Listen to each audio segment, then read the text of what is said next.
me llevó a la agricultura al entender que desde el agro colombiano, siendo una potencia agropecuaria, podemos buscar procesos de exportación y poder alimentar al mundo. ¿Qué onda? Yo soy Daniel y esto es Voces que Importan, un podcast en el que vamos a hablar sobre comercio exterior de la mano de esos rebeldes y visionarios que se atreven a importar en América Latina. Así usted sepa mucho o no sepa nada, bienvenido, este show es para usted. Doctor, muchísimas gracias por aceptarnos la invitación a estar acá, a conversar, a hablar bacano, a simplificar un poquito el comercio exterior. ¿Por qué no nos cuentas en un tweet quién es Miller Preciado y qué hace Elite Flowers? Genial. Bueno, primero muchas gracias por la invitación. En mi caso, un agroapasionado. Es así como me identifico. Soy un ingeniero agrónomo que trabaja para el sector agroexportador y obviamente dentro de todo ese ejercicio importar es parte de nuestra cotidianidad. Entonces, este espacio al final lo que estoy viendo es la posibilidad de poder contar un proceso que para nosotros se convirtió en algo muy cotidiano, pero que es como el coco para la mayoría de las personas. Es como, venga, es muy difícil, es muy complejo y posiblemente este ejercicio lo podamos llevar en una conversación muy interesante. Muchas gracias por la invitación. Bárbaro, buenísimo. De eso se trata. Quisiera preguntarte o arrancar, ¿cómo terminaste vos en esto? ¿Cómo empezaste y cómo llegaste a hacer, no sé, tu primera exportación o tu primera importación? Bueno, siempre he sido apasionado por la agricultura y siempre he creído que en el agro hay una oportunidad enorme de generar oportunidades, de reducir pobrezas, de generar equidades sociales. Y mis padres, mis abuelos fueron agricultores. Entonces fue una conexión. Pero entonces fueron agricultores viéndose siempre como en el ejercicio de no tener suficiente en la agricultura y al final fue relegándolo a tanto que perdió relevancia dentro de la familia. Y entendimos que lo que pasaba era que no estábamos encontrando correctamente la oportunidad. Entonces me llevó a la agricultura al entender que desde el agro colombiano, siendo una potencia agropecuaria, podemos buscar procesos de exportación y poder alimentar al mundo. Quisiera hablar como meternos en cuáles han sido como ese error o aquel aprendizaje que vos has tenido de un proceso de comercio exterior que te haya marcado. Bueno, lo primero es mi primera exportación. Pánico. Fue pánico, o sea, realmente es exportar. Realmente era un enfoque de exportación de aceite crudo de palma para Europa y no entender todos los requisitos que conllevaba. Y estoy hablando de hace 14 años. Entonces es la documentación, no había tanto avance en los procesos de tecnificación, no había tanta información en tiempo real. Los formularios del Estado para poder hacer procesos de registro de carga y demás eran una pesadilla. Y realmente, si me devuelvo un poco, si bien mi profesión es ingeniero agrónomo, realmente detrás de todo este ejercicio no había un tema de enseñanza previa de cómo exportar. Entonces te dicen, tú tienes que producir tu aceite, en este caso, se necesita en Europa. ¿Cuál es el ABC de exportar? ¿Qué documentos, qué requisitos? Y resulta que tú te enfrentas con que ya tienes el aceite en los tanques, pero no sabes cuáles son los documentos que necesitas tener para poder exportar. Entonces, esa fue como mi primer choque de dificultad por falta de acceso a información. Con eso, yo quisiera atarlo a dos puntos para mí importantes, y es que el Excel lo aguanta todo en un modelo de negocio, ¿no? El Excel es todas las variables posibles, para arriba o para abajo, como que eso sí es increíble. ¿Cómo se protegen ustedes o cómo se cubren ustedes en aquellas indicaciones o en aquellos como imprevistos que van pasando hacia el modelo de negocio, hacia la rentabilidad de los productos? Bueno, realmente un proceso de planeación inicialmente y después coberturas. Planeación, perdón, ¿qué áreas están involucradas en eso? En este caso, comercio internacional, presupuestos y el área financiera. Involucramos a todas las áreas para poder entender cómo vamos a tener el flujo de caja, cuándo nos van a requerir los recursos y cuáles son los riesgos asociados a la operación. Y de acuerdo a eso, entonces se establecen primas, seguros y coberturas dependiendo del tema. Coberturas a nivel cambiario, primas a nivel de riesgo de terceros, de la mercadería como tal, y es una forma en la cual ya está automatizado también. Porque en flores, imagínense lo que podría llegar a pasar si yo envío un contenedor de flores para San Valentín y resulta que el contenedor se le daña la unidad de refrigeración. Ya. la flor no va a llegar a San Valentín, esa flor no va a ser entregada a ningún enamorado. Al final no va a llegar el producto al destino, no va a llegar a cumplir su propósito, que es la flor al enamorado. Entonces, nosotros tendríamos que cubrir ese ejercicio. ¿Y eso se cubre a través de qué? De primas y seguros. Se nos han presentado casos en que hemos exportado flores o arándanos y en el tránsito salen desde Barranquilla, Cartagena, Santa Marta, se van a Filadelfia y en el tránsito se desconecta la unidad de refrigeración y el arándano llega hecho jugo. Y un contenedor de arándanos cuesta más de $160,000. Entonces imagínate el impacto que significa abrir el contenedor en nacionalización en Filadelfia y encontrar que no tenemos arándano para vender. Y gracias a las coberturas y gracias a los seguros hemos podido rescatar el valor de la mercancía y por eso yo recomiendo a todos los que nos escuchan, cuando vayan a hacer procesos de exportación, necesario cubrir o mitigar los riesgos a través de un diagnóstico correcto de cuáles son los riesgos a los cuales estás asumiendo. Claro. Si son perecederos, más aún. Claro. Es como el ejercicio que hacemos. Vos lo hablas de un proceso de exportación, pero creo que también en un proceso de importación es clave, ¿no? Como que, y siento yo que en seguros específicamente, tu activo más importante es la mercancía. Entonces, hemos encontrado muchos casos donde algunos clientes importan o exportan y por X, Y o Z razón, nadie les dijo que tenían que tener un seguro y algo pasa. ¿A ustedes no les... ¿Cuál ha sido como la mejor anécdota que nos puedas contar, aparte de la de los jugos de arándano, pero en un proceso en donde por una razón absolutamente ajena al negocio hayan tenido que sufrir un impacto en el proceso? Pues mira, yo creo que precisamente una de las cosas más complejas fue la crisis de contenedores, donde hicimos pedido de materias primas y ese pedido de materias primas se demoró 2 meses más. Tengo una anécdota de un contenedor que viajó desde Israel hasta Chile, se hizo un proceso en Chile, llegó a Colombia y de Colombia lo devolvieron. Y cuando nos dimos cuenta del ejercicio por un error de la naviera, el contenedor estaba de regreso en Chile. ¿Cómo sucedió? Todavía es materia de investigación. Okay. Pero efectivamente eso lo que nos genera es un descubierto de materias primas para nuestro proceso. Entonces imagínate lo que significa yo traer eran precisamente unas mangueras, eran unas mangueras para un sistema de riego. Sin yo tener esas mangueras que traía desde Israel, yo no podía implementar las nuevas hectáreas para poder sembrar mis nuevas hectáreas de arándanos.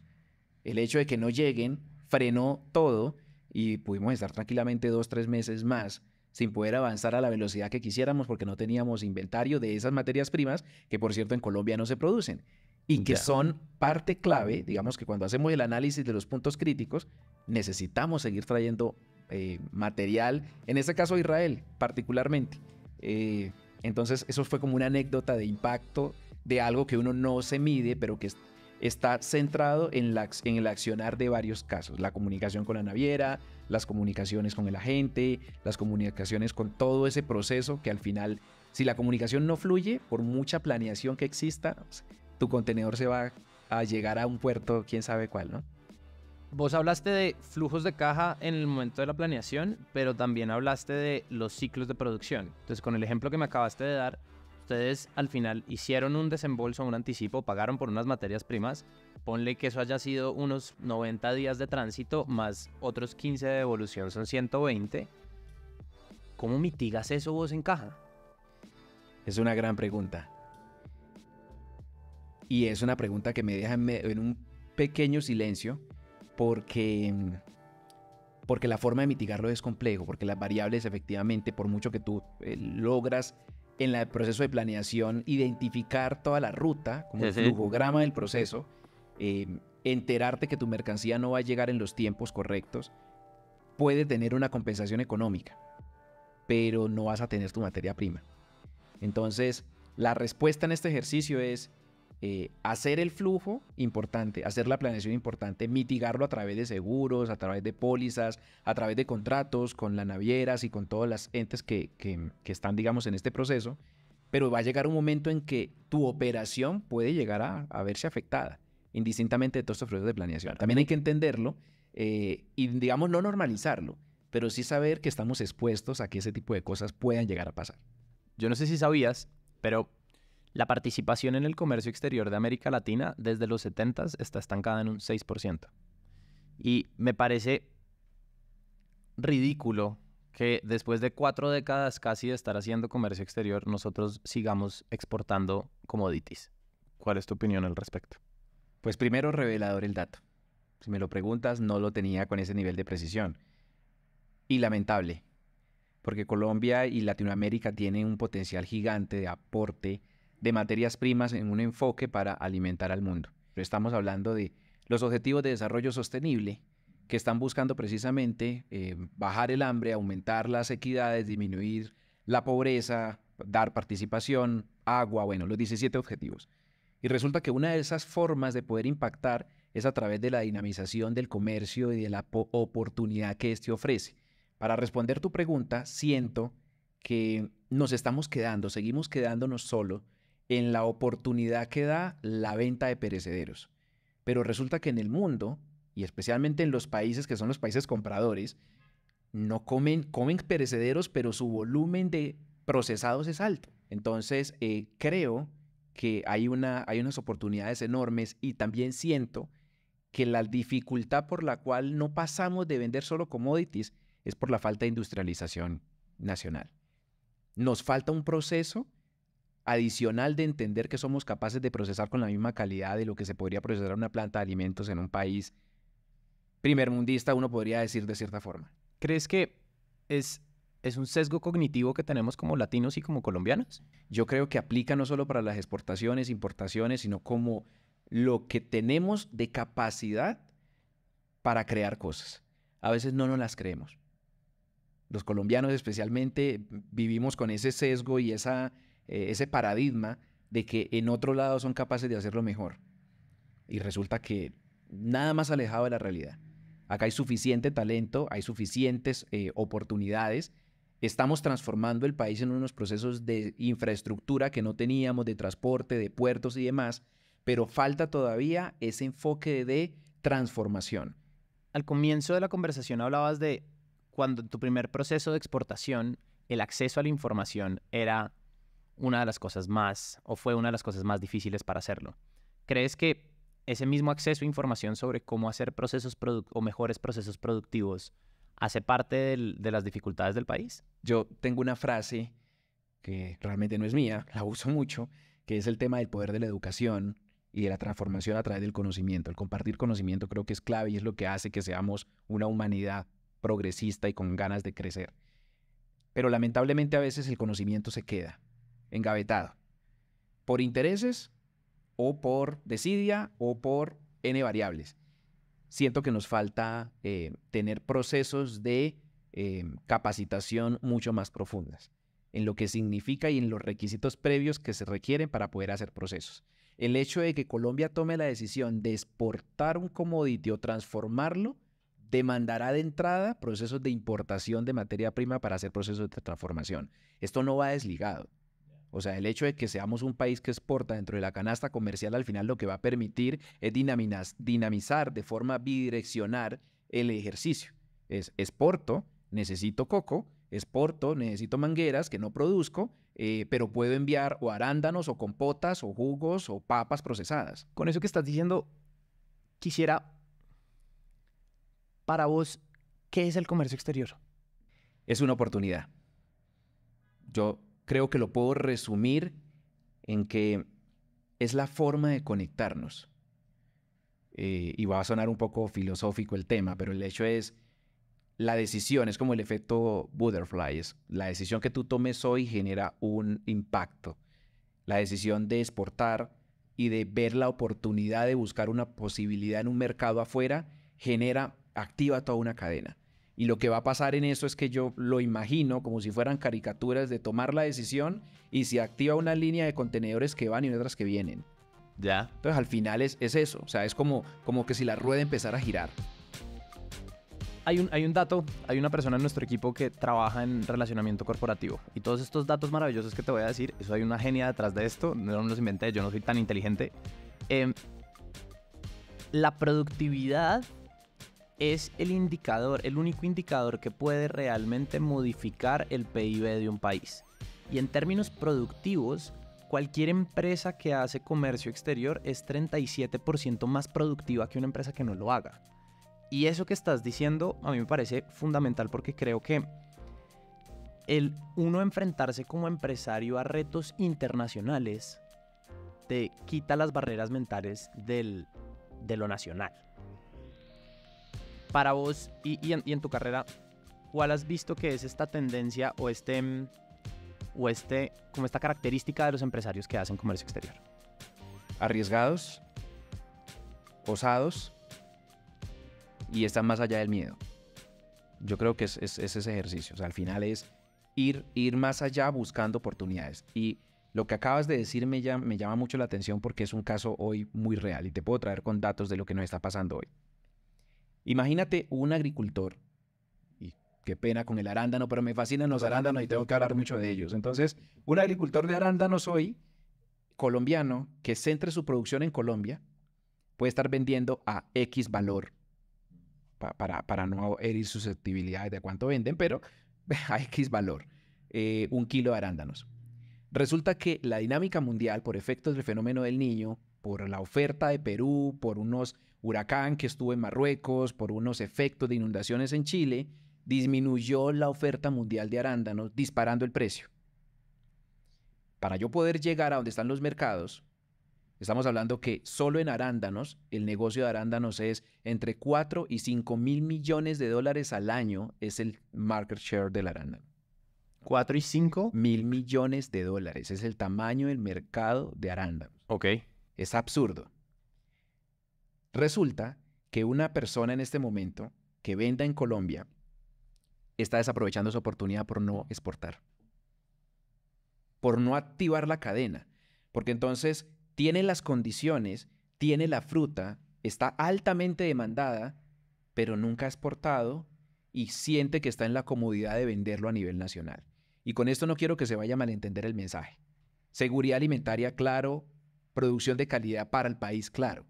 Pero cuando miramos el tema de la oportunidad y para no entrar en procesos de quiebra, insolvencia y problemas que lo sabemos muy bien que suceden, el arándano hoy en Colombia está costando, voy a hacerlo así este punto, 1 peso, y ese mismo arándano en Estados Unidos podría costar 1.6 pesos.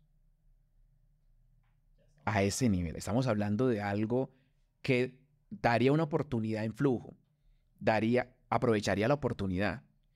Y aparte de eso tendríamos la posibilidad de quedarnos con una cuota de mercado porque el hecho de que no haya arándano de otras latitudes nos va a permitir ir, digamos, comiéndonos parte de ese mercado. Porque tenemos la oportunidad de mostrar nuestro producto, pero lo estamos vendiendo a 1 peso y no a 1.6. Entonces uno dice, la riqueza que esto generaría, la oportunidad de transformar a partir de esos 0.6 pesos adicionales más hectáreas, dar más trabajo, generar la rueda que gire mucho más rápido, es lo que hoy está perdiendo Colombia por no entender que el comercio internacional es un dinamizador de la economía, es un dinamizador de la productividad y tenemos hoy el cómo. Es como el jardín del Edén sin creernos que estamos en el jardín del Edén. Está complicado, pero lo que pasa es que cuando uno abre como el libro de comercio exterior, vos acabaste de decir, vos tenés factores que te generan una incertidumbre global, tienes todas las dinámicas geopolíticas, el huracán en Marruecos, tienes la falta de desabastecimiento, tienes el fenómeno del Niño, todos son factores que el empresario no puede influir. El empresario solamente puede influir en cuál es mi proveedor, yo con quién decido producir localmente, con quién decido transformar localmente o internacionalmente, que creo que por eso la importancia de las zonas francas es tan clave, y al final arriesgarse a poder vender un producto o esos 0.6 que nos dices, pero entendiendo que para vender esos 0.6 más tienes que invertir en personas, capital o conexiones para que puedas acceder a ese mercado. ¿Qué recomendaciones le das a alguien que esté o que ya esté en el proceso y que quiera seguir creciendo o que apenas está empezando? Es más fácil decirle al que primero, el que está empezando, que incluya dentro de sus procesos de planeación el comercio internacional, que dentro de la sensibilización de los mercados incluya el ejercicio de exportar la habilidad técnica adicional que requiere para hacerlo y lo costee. Al final es, listo, uno dice, sí, 0.6, efectivamente, no es 0.6 adicional. Pero lo cierto es que vía EBITDA o vía rentabilidad te vas a ganar varios puntos. Y la necesidad de tener personal más capacitado y de tener proveedores y clientes más especializados te va a permitir al final también crecer tú, porque vas a tener la posibilidad de llegar a mercados y a generar impactos más reales gracias a que estás bien acompañado. El ejercicio depende de un proveedor que cumpla. Entonces, la tarea de buscarlo. Y empezamos por ahí. ¿Cuáles son esos ABCs? Hay que buscar muy bien. El ejercicio es de partner. El ejercicio es de saber dónde y cómo buscar un aliado. Y el proveedor se convierte en un tema tan complejo que puedes conseguir unos muy buenos, pero también puedes conseguir otros que son buenos, pero que también se le presentan cosas que van más allá de su control. Entonces, entender toda esa dinámica es complejo, pero hace parte del ejercicio. Y en el caso de las personas que no lo tengan, hagan un estudio y empiecen a ser pilotos. A ser pilotos aéreos, entender, pues, digamos que la vía de transporte es lo de menos, pero sí entender cómo se siente el proceso de llevar tu producto hasta un destino diferente. Y en ese momento vas a ir ganando experiencia. Yo he cometido errores en esos procesos de comercio, definitivamente. Por ejemplo, el solicitar una cantidad pero equivocarme de la, ¿cómo se llama esto? De la moneda. Entonces pido algo, me lo están pidiendo en euros y resulta que yo lo envío toda la documentación y resulta que la información iba en dólares. Entonces después dicen, no, venga, pero es algo irrisorio, pero pasa. Como equivocarte de la moneda en la cual estás negociando, ¿no? Y al equivocarte de la moneda da una cantidad de cosas, como ven, el tema cambiario, las cosas. Al final, claro, hay unos procesos que identifican previamente a que esto sea irreversible, pero cosas como esas se pueden presentar. Vos hablabas ahorita de proveedores y yo quisiera o me encantaría decirle a la audiencia que lo que hemos aprendido nosotros es que proveedores no solamente es el proveedor quien te provee a ti lo que sea que estés importando o la materia prima que estés utilizando acá. Proveedores financieros también son claves, proveedores logísticos son absolutamente necesarios y lo mismo proveedores de aduanas o de impuestos. ¿Vos qué buscas en una relación con un aliado comercial? Confianza. Realmente la transparencia y la confianza es clave, porque con la suficiente confianza se pueden hablar las situaciones que son conflicto. O sea, si tú tienes la posibilidad de ver a la cara, ver a los ojos a la otra persona y decir, me equivoqué, o que la otra persona te diga, me equivoqué, o no puedo, o te voy a incumplir por esta razón, si hay suficiente confianza y una comunicación asertiva, se puede suplir la crisis y hasta robustecer la relación. Pero si te dicen, te envío tal día, o tengo este volumen, y cuando tú por fin haces el ejercicio resulta que no, es que ya no tengo el volumen. O cerramos un precio y después, mira, ya cerramos el precio, te envío la orden, no, qué pena, es que el precio ya cambió, venga, pero ya hicimos un acuerdo. Entonces, esos puntos de desaciertos generan desconfianza y sin eso no hay posibilidad de que una relación prospere. Uno debería implementar o escoger un aliado estratégico de acuerdo a los valores que yo tenga como empresario y como compañía. Es difícil, pero deberíamos intentarlo.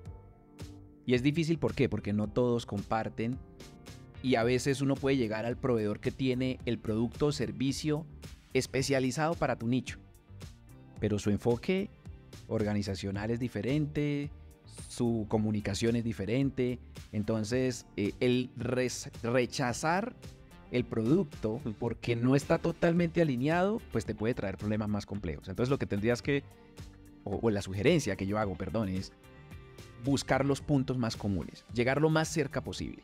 Van a haber diferencias como en todo, ¿no? Tú te casas y con tu esposa tienes diferencias y eso no quiere decir que te divorcies mañana. Entonces el ejercicio es llegar a tener puntos en común, puntos de acuerdo y una buena comunicación, como te decía. Y bueno, y una cosa que mencionaba sobre el tema de la confianza, de la oportunidad de proveedores. Aquí le quiero decir a la audiencia algo. En Colombia hay personas muy expertas. Creamos en el talento nacional. Pedir un servicio de asesoría en exportaciones, en importaciones, en aduanas, en logística. Ya Colombia, pese a que tenemos como Latinoamérica, ese porcentaje tan bajo, hay empresas que están tan dedicadas desde hace tanto tiempo que pueden ser tus partners. Tenemos que empezar a confiar en nosotros. Es como buscamos empresas que nos ayuden a hacer esos procesos para no sentir que estás solo. Es que hace 14 años o 12 años, en mi caso era casi sentirme que estaba solo. Hoy entiendo que eso no lo tengo que hacer solo. Que eso tiene un costo, sí, pero que ese costo se paga con creces en la medida en que yo ubico a los profesionales idóneos en cada eslabón de la cadena. Entonces, pedir un contenedor, pues yo no tengo que llamar a la persona que conduce el camión. Yo puedo contratar a una empresa que hace la gestión, que tiene el parque de contenedores, que sabe cuánto inventario tiene, que cuando yo le digo el día y la hora en el cual tiene que llegar el contenedor para mi carga, entonces hay personas detrás que hacen todo ese proceso y me cobran una fee por el servicio. Y yo me quito un problema de encima, ¿no? No tengo que estar llamando a 50,000 personas para entender cómo exportar. Hay gente en Colombia que lo está haciendo muy bien. Y vuelvo al punto que dijiste de confianza. Es el arte de delegar procesos, sistemas y cosas específicas, pero también es el arte de cuando usted delega, usted está confiando en que al otro lado hay alguien que le va a responder. Así es, así es. Al final, por ejemplo, nosotros ¿cómo lo hacemos? Hay un flujo de procesos. Es casi que el flujo del sí y el no. Entonces, al final hago esto, como respuesta debería haber esto, aquello. Si no está eso, aquello, devuélvete al paso anterior y entiende cuál sería la ruta alterna. Entonces, si yo envío una solicitud de un contenedor y resulta que el aliado me debería responder a máximo el día siguiente, que está programado mi contenedor, y el correo no llega o la comunicación no se da, actúa a tiempo para poder tener contingencias y no quedarte esperando, no, pero es que no llegó el correo. Y la carga lista, la gente lista, todo funcionando. No, ¿sabes qué pasó? No habían contenedores, pero te lo dicen cuando tú ya tenías todo listo para salir. Y por cierto, son cosas que me han pasado también, ¿no? Entonces lo digo desde la experiencia. Es como uno prepara la carga, uno hace todo y después dice, no, mira, es que yo programé la motonave que llegaba a Barranquilla el día jueves y yo tengo 2 días para moverme por las carreteras nacionales, entonces necesito que el contenedor llegue el día lunes para poder llegar a tiempo. Con esto que estás diciendo me gustaría como explorar un poquito qué tendencias estás viendo hoy en el mundo que afecten de una u otra manera o que vayan a ser como las líneas de ruta de 2024 en adelante. Pues yo creo que todo lo que está pasando nos está generando una oportunidad. Yo creo que va a haber una transformación sobre lo que significa importar, lo que significa generar procesos de exportación. Ahora, yo decía en un escrito, en un newsletter que tengo, decía, no quisiera ver a Colombia con vías 4G o 5G de 4 o 5 carriles, pero sin contenedores moviéndose por ella. No hace ningún sentido haber invertido billones de pesos para que sigamos saliendo a alimentar la pobreza y las desigualdades, que es un tema bastante complejo social. Si ya tenemos la infraestructura, aprovechemos el ejercicio y veamos al comercio internacional y veamos a las importaciones como un aliado para poder ser más potenciales, para poder mejorar nuestro proceso, para poder ser más competitivo, para traer tecnología, que eso al final nos va a hacer crecer como país. Quisiera hablar de un tema que nos duele a todos en este momento. Quisiera hablar del dólar. ¿Cómo se cubren ustedes con las fluctuaciones del dólar? Coberturas. Es necesario hacerlo. Es complicado porque no tenemos la bola de cristal y realmente las variaciones han sido tantas que uno dice, desde el punto de vista de la importación, horribles. Desde el punto de vista de la exportación, una gran oportunidad para poder generar algún tipo de compensación. Pero la verdad es que la cobertura es clave. Hacer una buena negociación con los aliados financieros, con los bancos, cerrar cuál va a ser tu canasta exportadora en el caso de la exportación, cómo vas a vender, si vendes en dólar, entonces cuál va a ser el rango de coberturas y negociar por meses. Entonces, a veces las personas dicen, no, venga, pero es que yo cerré una cobertura a 4.100 y el dólar subió a 4.300. Perdí 300 pesos. Y uno dice, venga, no, usted estabilizó su negocio. Entonces, hay una persona que también está asumiendo un riesgo, una entidad financiera que está asumiendo un riesgo y que en ese caso le fue bien. Pero si el dólar está, digamos que en el caso de exportaciones, lo estoy diciendo en esa óptica, pero si el dólar bajó a 3.950, pues tú estás con 150 pesos arriba de lo que pudo haberte afectado desde el punto de vista de la rentabilidad de tu operación. Y ya finalmente para cerrar, ¿a vos qué te inspiras de seguir haciendo negocios en Colombia? Adoro mi país y creo que juntos podemos sacar adelante y ser resilientes. Esto no es un momento para abandonar, eso es un momento para cohesionarnos, para seguir. Y más porque debo ser coherente con lo que he venido expresando durante varios años. Aquí hay potencial, aquí hay posibilidades, aquí tenemos todo, y en mi sector agropecuario 44 millones de hectáreas con potencial agrícola y solo aprovechamos 7. Entonces debo ser coherente, ahora más que nunca Colombia lo necesita. Entonces yo creo en Colombia y en su gente, indistintamente de lo que nos pase en los entornos. Los colombianos somos resilientes y lo hemos demostrado desde décadas y creo que todavía estamos calificados como de los países más felices. Entonces, pese a todo, yo creo que si somos capaces de sonreír con todo lo que nos ha pasado, somos capaces de salir adelante en cualquier situación de reto que se venga hacia adelante. Ni porque lo hubiera libreteado hubiera escogido un mejor cierre. Miller, en verdad, muchísimas gracias por estar en este espacio, por hacer parte de Voces que Importan, por ser el primero de un batallón de gente que vamos a empezar a escuchar.